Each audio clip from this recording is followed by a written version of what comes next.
Good evening, and welcome to Mondays with Mondainé. And of course, I'm Edie Mondainé. Hey, it's 6 o'clock. Do you know where your children are?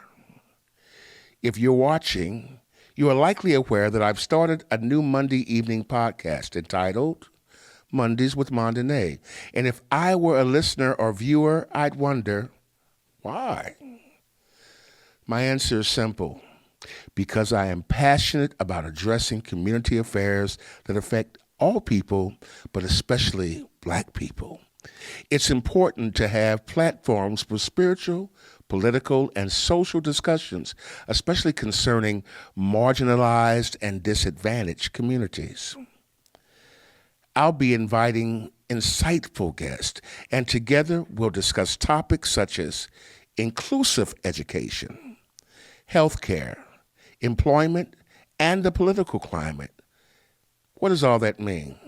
I thought you'd never ask. Let's start with education, especially inclusive education. This refers to a philosophy and an approach that aims to provide equal educational opportunities to all students, regardless of their backgrounds, their abilities, or their differences. It promotes an environment where every learner feels valued, respected, and supported in their educational journey. Now, it's important to note, when we describe inclusive education, here are key points that we've got to consider. The big D and E word, diversity and equity.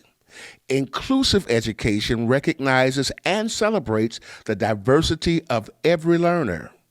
It acknowledges that each student has unique strengths, abilities, and challenges.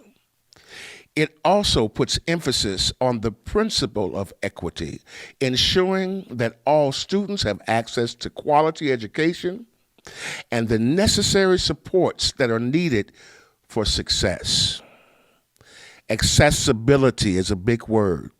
Inclusive education focuses on removing barriers to learning and participation. It goes well beyond physical accessibility and addresses intellectual, social, emotional, and cultural barriers.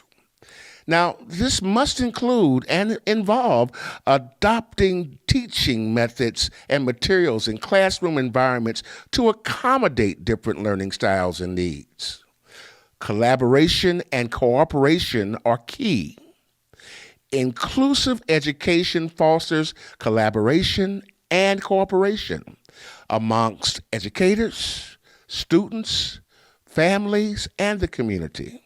It recognizes the importance of involving all the stakeholders in decision-making processes and creating partnerships to meet the diverse needs of students effectively.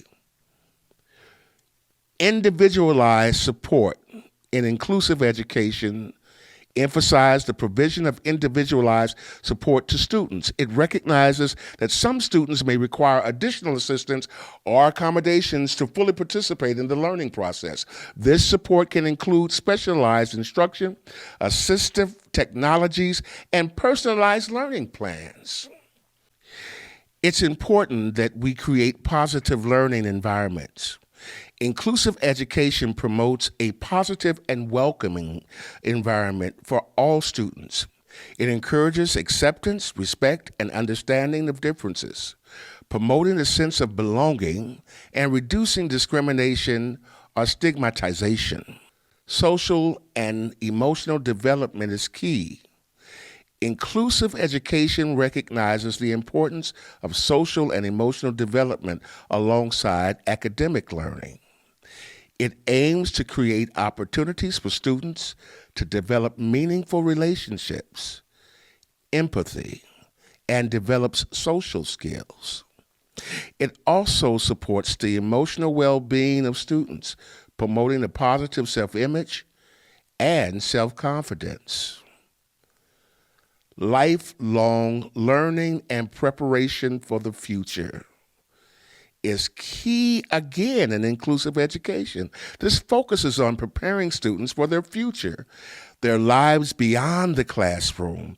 It emphasizes the development of essential skills such as critical thinking, problem solving, and collaboration to enable students to thrive in a diverse and rapidly changing world.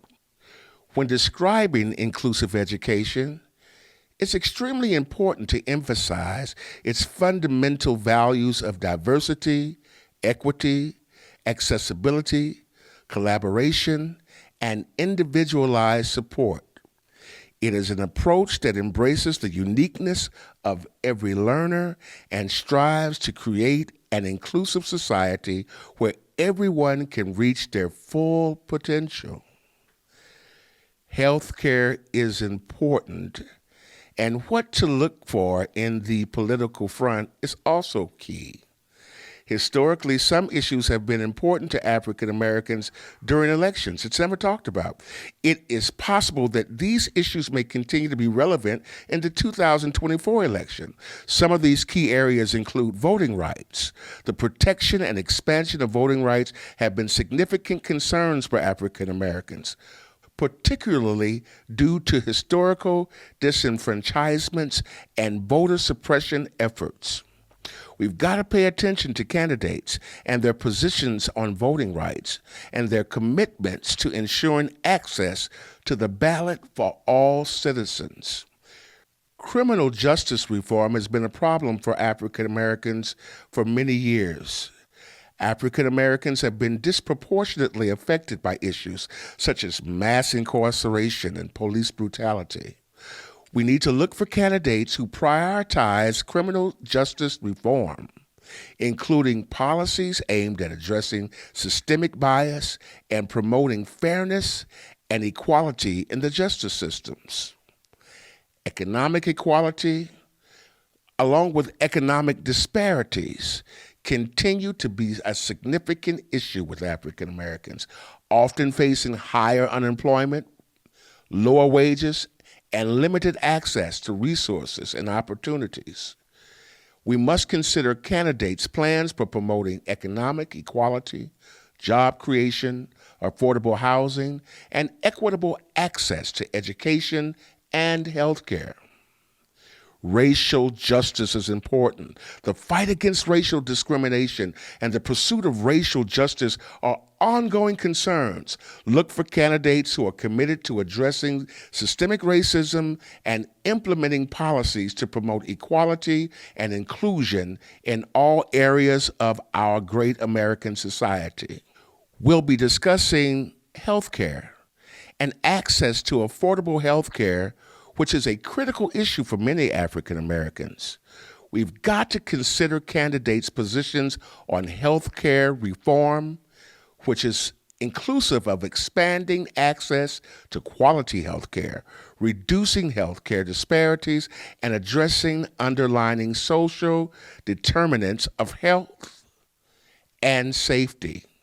Remember to stay informed about the candidates and their policy positions as the 2024 elections approaches, and consider engaging with organizations and communities that advocate for the interests and concerns of African Americans. Employment is another big one we'll be discussing. Access to financial resources are huge. I intend to shed light on the challenge these communities face. I'm dedicated to uncovering and educating community members concerning these issues. The disparities faced by African Americans in employment and access to financial resources have been a long-standing and continual problem, and they persist right now in many areas.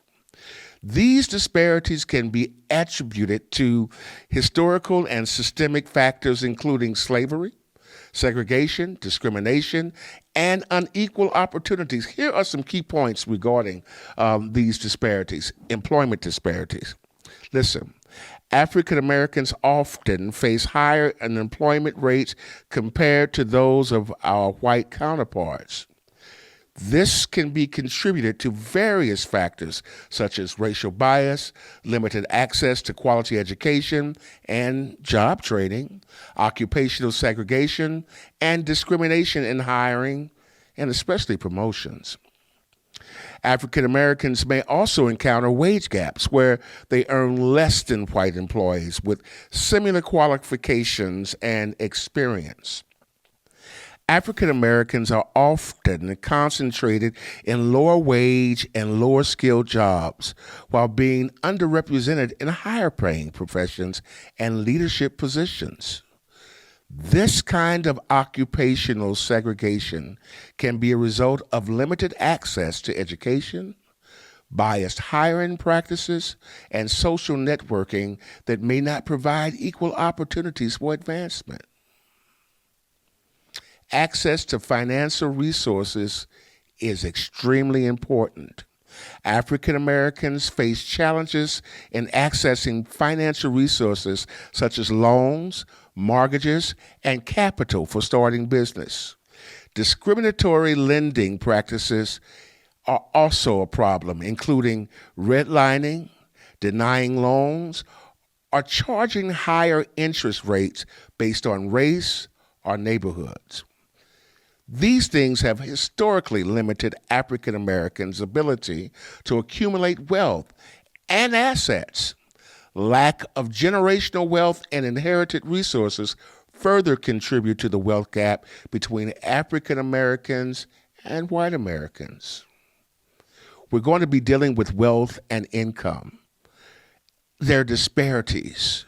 African Americans, on average, have lower levels of wealth and income compared to white Americans. The racial wealth gap is influenced by factors such as historical injustices limited to educational opportunities, lower home ownership rates, and disparities in inheritance and intergenerational wealth transfers. We've got to look at systemic racism.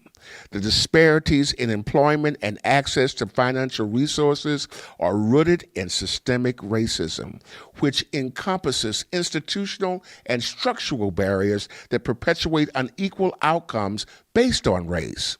Addressing these disparities requires efforts to dismantle systemic racism, promote equality in education and employment opportunity, and implement policies that ensure fair access to financial resources. Efforts to address these disparities include promoting equal opportunity legislation, implementing affirmative action policies, expanding access to quality education and job training programs, and fostering inclusive workplaces. We must encourage entrepreneurship and support community development initiatives.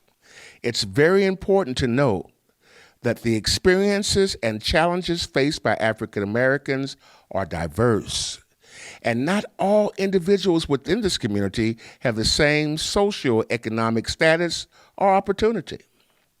However, as I've mentioned before, all of these things, disparities reflect broader patterns and trends that have been observed and studied by many different groups.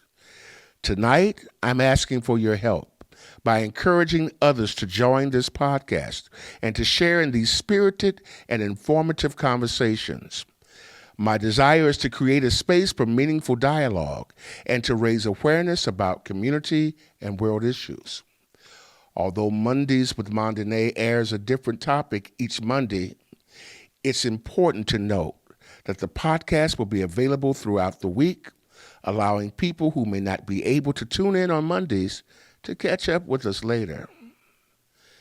I, along with an outstanding team of like-minded community members that work behind the scenes, will always endeavor to bring you an interesting and diverse podcast and exciting and informative topics that foster understanding, promote positive change, and empower marginalized communities. Listen, we want to hear from you.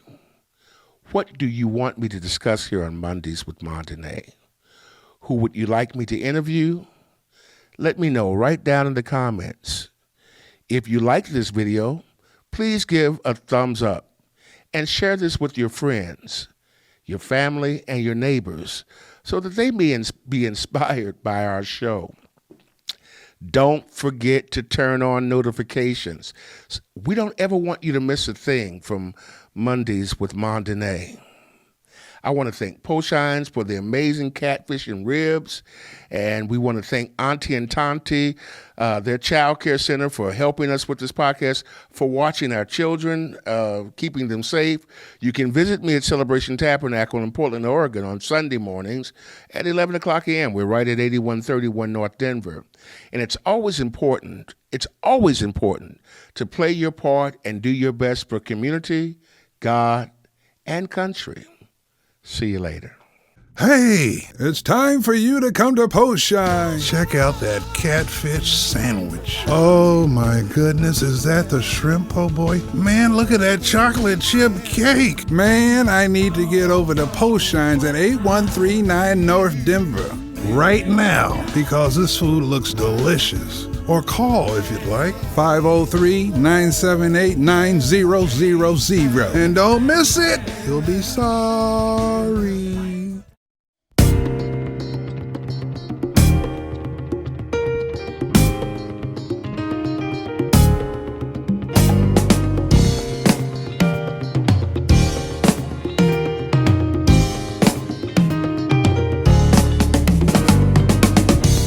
In times gone past,